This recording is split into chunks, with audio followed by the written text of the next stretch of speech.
সেদিন ছিল পূর্ণিমা রাত।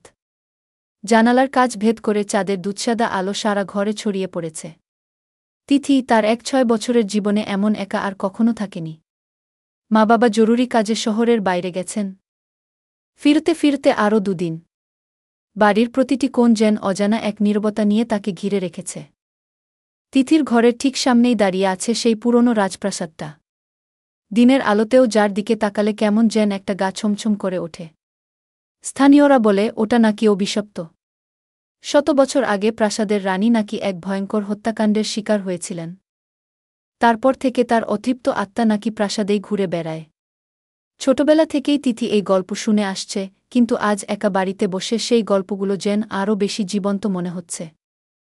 রাত যত বাড়ছে তিথির অস্থিরতাও তত বাড়ছে। বই পড়তে মন বসছে না, টিভি দেখতেও ভালো লাগছে না। হঠাৎই তার মনে হল প্রাসাদের দিক থেকে যেন একটা মৃদু আলোর ঝলক দেখা গেল। প্রথমে ভেবেছিল হয়তো চোখের ভুল, কিন্তু পরক্ষণেই আবার একইরকম একটা আলোর রেখা ভেসে উঠল। কৌতূহল আর ভয় মেশানো একটা অনুভূতি তিথিকে গ্রাস করল। সে ধীরে ধীরে জানালার কাছে এগিয়ে গেল। কাছে যেতেই তিথি যা দেখল তাতে তার হৃৎপিণ্ড যেন থেমে গেল। রাজপ্রাসাদের সবচেয়ে উঁচু চূড়া থেকে একটা আবছা আলোর ঝলক আসছে, আর সেই আলোর মধ্যে দিয়ে একটা অস্পষ্ট ছায়ামূর্তি হেঁটে বেড়াচ্ছে। তিথি চোখ রগড়ে ভালো করে তাকাল। হ্যাঁ, ঠিকই দেখেছে। একটা মেয়ে। তার দীর্ঘ কালো চুল হাওয়ায় উড়ছে, আর সে প্রাসাদের ভেতরে উঁচু চূড়ার দিকে হেঁটে যাচ্ছে।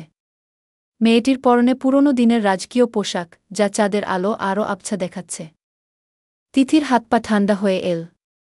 এটা কি সত্যি, নাকি সে স্বপ্ন দেখছে? আতঙ্কে তার গলা শুকিয়ে কাঠ। কিন্তু তার চোখ যেন সেই ছায়ামূর্তি থেকে সরে আসছে না। মূর্তিটা ধীরে ধীরে চূড়ার কাছাকাছি পৌঁছল এবং তারপর হঠাৎই অদৃশ্য হয়ে গেল। তিথি ভয়ে কাঁপতে কাঁপতে বিছানায় ফিরে এল। নিজেকে বোঝানোর চেষ্টা করল, হয়তো আলোছায়ার খেলা ছিল, হয়তো তার মনের ভুল। কিন্তু পরক্ষণেই তার মনে পড়ল একটা পুরনো কথা। ছোটবেলায় দাদির কাছে শুনেছিল, অমাবস্যার রাতে প্রাসাদের রানী নাকি তার হারানো গয়না খুঁজতে প্রাসাদের ভেতরে ফিরে আসেন, আর পূর্ণিমার রাতে নাকি দেখা দেন তার আত্মার শান্ত রূপ। তিথি কম্বল মুড়ি দিয়ে শুয়ে পড়ল। ঘুম তার চোখে নেই। সারা রাত সে পাশ ফিরে শুয়ে রইল, কান পেতে রইল কোনো অস্বাভাবিক শব্দের জন্য। ভোরের আলো ফুটতে না ফুটতেই তিথি বিছানা ছেড়ে উঠল। বাইরে তখনও আবছা অন্ধকার, কিন্তু তার মনে হল রাজপ্রাসাদের দিক থেকে যেন একটা হিমশীতল বাতাস বয়ে গেল। তিথি আর সেদিন কোনো ঝুঁকি নিল না।